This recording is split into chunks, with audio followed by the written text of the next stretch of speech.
ఆ రోజు ఏదైతే అంబేద్కర్ గారు పోరాడారో అందుకంటే 100 రెట్లు ఎక్కువ ఈరోజు ఆ వర్గాల కోసం ఇవాళ ముఖ్యమంత్రి గారు కష్టపడుతున్నారు.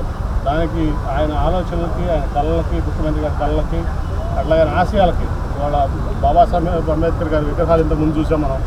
ఎక్కడో ఊరు బయట ఉండే, అదే మన చీరాలలో ఉండే, లేకపోతే హరిజన్వాడలో ఉండే. ఇవాళ అటువంటిది ఇవాళ తీసుకొచ్చి రాష్ట్ర నడిబొడ్డైన విజయవాడ నడిబొడ్డులో మనందరి హృదయాల్లో బాబాసాహెబ్ అంబేద్కర్ గారిని ఉంచారంటే అది కేవలం మన ముఖ్యమంత్రి జగన్మోహన్ రెడ్డి గారి యొక్క గొప్పతనం.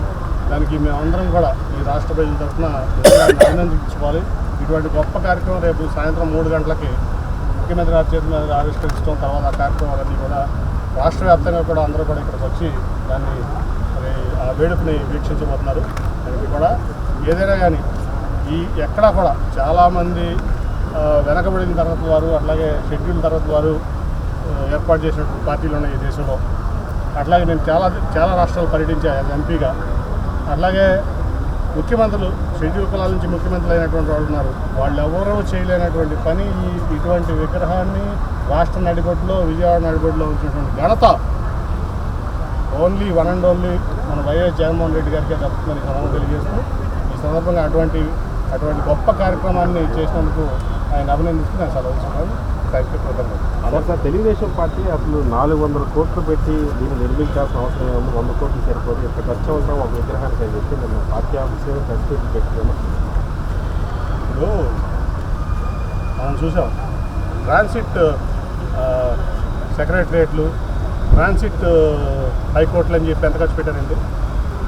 మనం ఏ బిల్డర్ దగ్గరికి వెళ్ళి అడిగినా మీరు ఒక బిల్డింగ్కి ఇవాళ చాలామంది లేమని చెప్తాడు. ఇవాళ ఒక బిల్డింగ్ కట్టడానికి మీకు 2,000 రూపాయలు సరిపోద్ది అడుగుకి. ఇక్కడైతే హైదరాబాద్లో అయితే 16,000-17,000 రూపాయలు సరిపోతారు. మన టెంపరీ సెక్రటరీ ఎంత పెట్టండి, ఎంత ఖర్చు పెట్టారు? 10,000 ఇచ్చాడు అడుగుకి చంద్రబాబు నాయుడు గారు. 10,000 రూపాయలు పెట్టి టెంపరీ సెక్రటరీ కట్టాడు. అది పక్క కాదు, ల్యాండ్ ఇచ్చి ఎమ్యూనిటీస్ ఇచ్చి 10,000 రూపాయలు అడుగుకి ఇచ్చినటువంటి గొప్ప వ్యక్తి భారతదేశంలో ఉన్నారండి. మీరు చెప్పండి, ఎవరన్నా ఇప్పుడు మీ జనరల్గా ఎవరన్నా ప్రెస్ అయినా సరే వెళ్ళి నాకు ఒక ఇల్లు కావాలి, ఒక అపార్ట్మెంట్ కన్స్ట్రక్షన్ బిల్డర్ దగ్గరికి వెళ్తే ఏం చెప్తారు? అడిగెంతండి మాది అంటారు బేసిక్గా. సో 2,000 హయ్యర్ సైడ్, 2,000 కాకుండా ప్లస్ ఇంకో 2,000 వేసుకోండి, 4,000. ఎందుకు ఏంటండి 10,000? నేను టీడీపీ ఎంపీనే కదా, చెప్పనండి బాబు కొడుతుంది సమాధానం. ఏమైంది మిగతా 6,000 ఏమైంది? 2,000 ప్లస్ 2,000 ఇస్తున్నాను మీకు. అసలు మీరు మొత్తం ఈ ల్యాండ్ పూలింగ్లో మీరు రైతులు మోసం చేశారు, మొత్తం ఆ ల్యాండ్ పూలింగ్ చేసి ఈ రాష్ట్రాన్ని మోసం చేశారు. టెంపరీ సెక్రటరియట్ కోసం, టెంపరీ హైకోర్టు కోసం, టెంపరీ బిల్డింగ్ కోసం 10,000 ఎందుకు అయిందని అడుగుతుంది. ఎవరన్నా మీరు చెప్పండి, ఈ ప్రెస్లో కానీ ఎవరన్నా మీరు ఇల్లు కొనుక్కుంటారు, లేదా లగ్జరీ అపార్ట్మెంట్కి ఎంత అవుతుంది? 4,000 అడుగు ఖర్చు. సరే అమ్మితే అపార్ట్మెంట్ బిల్డర్ 500-1000 రూపాయలు లాభం వేసుకోవచ్చు, కానీ 10,000 ఎందుకు పెట్టారు?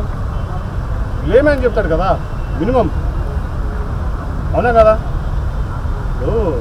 450 కోట్లు అయింది, కాగ్ ఉంది, లేకపోతే ఇది ఉంది, కాంట్రాక్టర్ టెండర్లు వేస్తారు, దాని మీద వస్తుంది. నేను చిట్టా తీస్తే చంద్రబాబు నాయుడు అడవాలి, అదేందా? దాని మీద అనవసరం, రాజకీయాలు అనవసరం, పెద్దదాన్ని రాజకీయం చేయడం అనవసరం. రాజకీయం చేయాల్సిన విషయాలు ఉంటాయి, రాజకీయం చేయకూడసిన విషయాలు ఉంటాయి. అంబేద్కర్ గారి విగ్రహం గొప్ప కార్యక్రమం, దాంట్లో ఎటువంటి డౌట్ లేదు. ఈ భారతదేశంలో గొప్ప కార్యక్రమం, దాంట్లో ఎవరో కూడా